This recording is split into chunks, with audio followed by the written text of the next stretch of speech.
Ever hear that advice, follow your passion, and think, easier said than done, Yeah. like some kind of magic recipe that just doesn't work? Right. Turns out we're not alone. Nope. We're diving into Cal Newport's so good, they can't ignore you. Okay. And get this, he thinks follow your passion is actually bad D advice. Really makes you think. It does. Yeah, because we hear that everywhere. Everywhere. Yeah. So what's fascinating is how Newport uses stories to break this down. Mm-hmm. He talks about Thomas, who literally became a monk Wow. because he was passionate about Zen Buddhism. Okay. You'd think, that's passion, right? Yeah, I mean, Becoming a monk is hardcore. it's a huge commitment for sure. So did Thomas find his dream life? Well, here's the thing. It's actually the opposite. Oh, no. Yeah, even after all that, Thomas realized he was still the same guy. Still the same guy. Same anxieties, same problems, just in a monastery now. So being a monk didn't magically solve everything just because it was his passion. It's a good reality check for a lot of us, I think. Huge reality check. Yeah. So if chasing passions is a trap, Okay. what does Newport say we should do?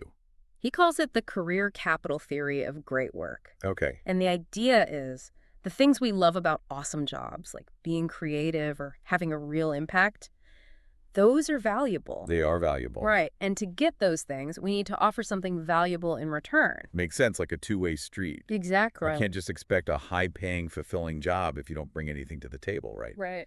So what's the currency in this job market then? It's your skills. Sills. Think of them as career capital. Oh, okay. The rarer and more valuable your skills are, the more you have to offer. So it's kind of like real money. Yeah, kind of.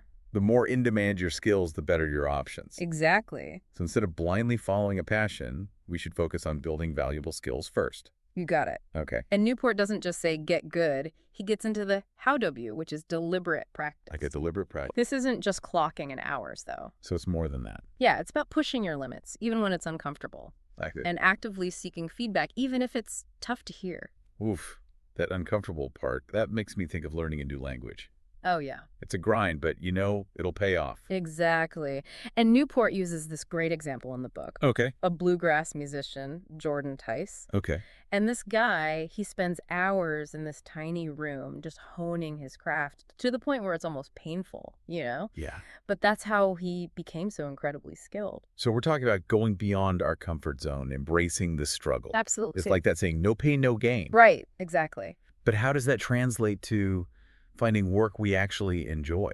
That's where control comes in. Control. Okay. Newport argues that having a say in what you do, when you do it, and how you do it, that's key to job satisfaction. Makes sense. Like those bakers who ditched the corporate world to open their own cupcake shops, you know?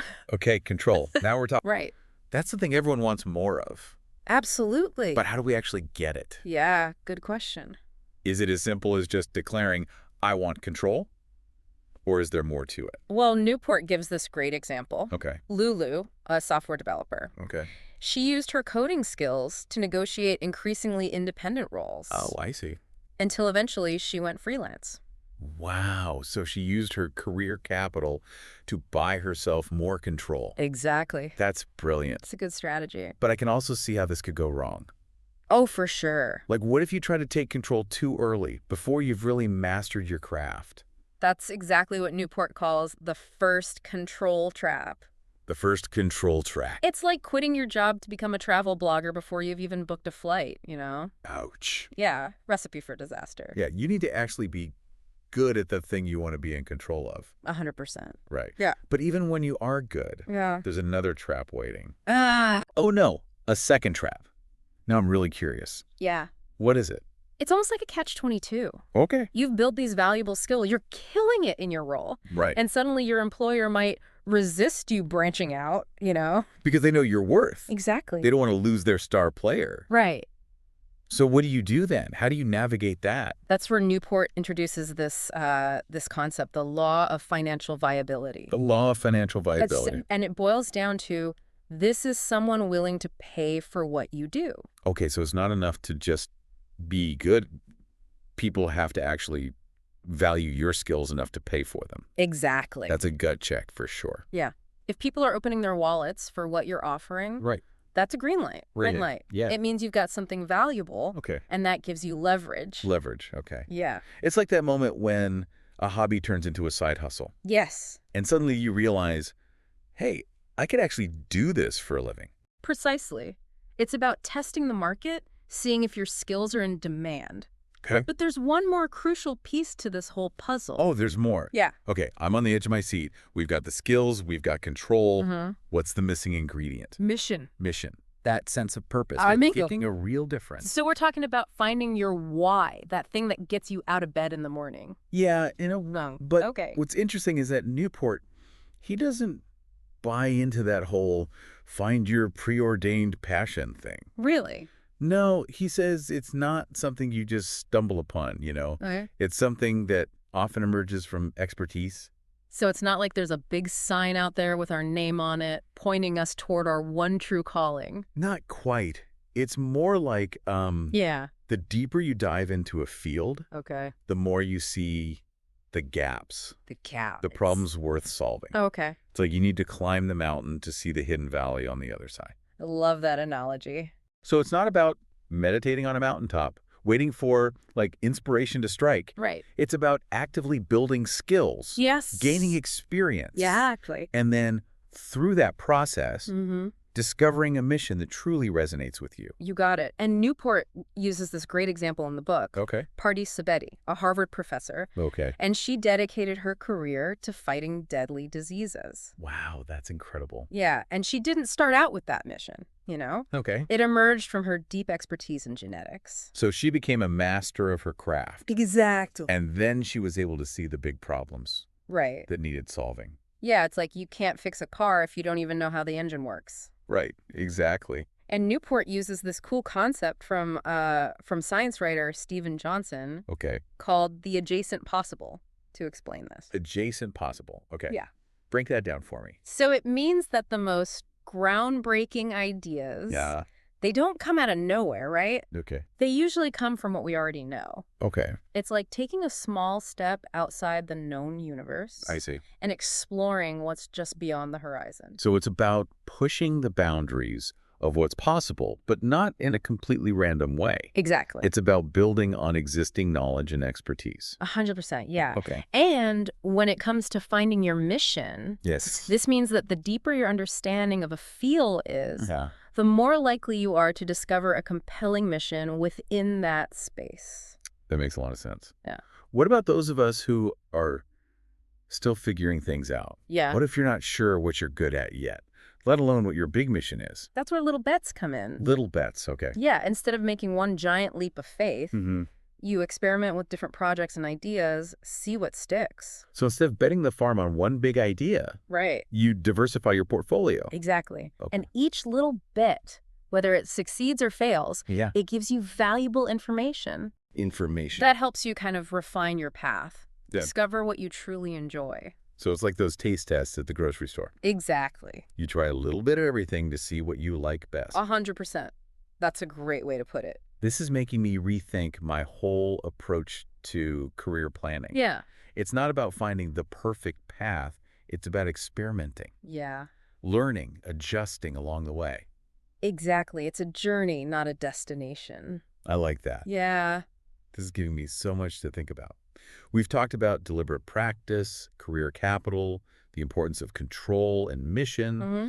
It seems like there are so many factors involved in creating work we love. Absolutely. But I'm curious, are there any specific examples from the book Yeah. that really bring all of this to life? As we've been unpacking all these ideas from so good they can't ignore.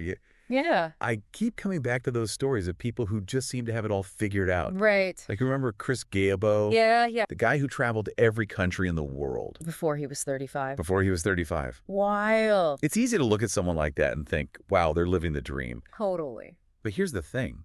Chris's story isn't about some magical formula for success. Right. It's about deliberate practice, Mm-hmm. building career capital, Yeah. taking All control. the things we've been talking about. Exactly. Chris didn't just wake up one day with a passport full of stamps. Right. He spent years Yeah. building a career that allowed him the freedom and flexibility to travel the world. And he actually started by, like, volunteering for humanitarian organizations overseas. Oh, wow. I didn't know that. Yeah, So he took those little bets we talked about, exactly. gaining experience, building skills, And those skills became the foundation of his, like, unconventional career. and he even wrote a best-selling book about it. Exactly. It's a good reminder that the path to a fulfilling career isn't always linear. Not at all. Sometimes the most unexpected experiences lead to the most amazing opportunities. 100%. Speaking of unexpected paths, what about Steve Jobs? Oh, yeah. Dropped out of college, ended up revolutionizing the tech industry. Yeah, Jobs is a perfect example of someone who followed Newport's advice, Really? even if he didn't realize it at the time. Wow. He had this natural affinity for technology, right? Right. But it was his willingness to experiment, learn new skills, and take risks Yeah.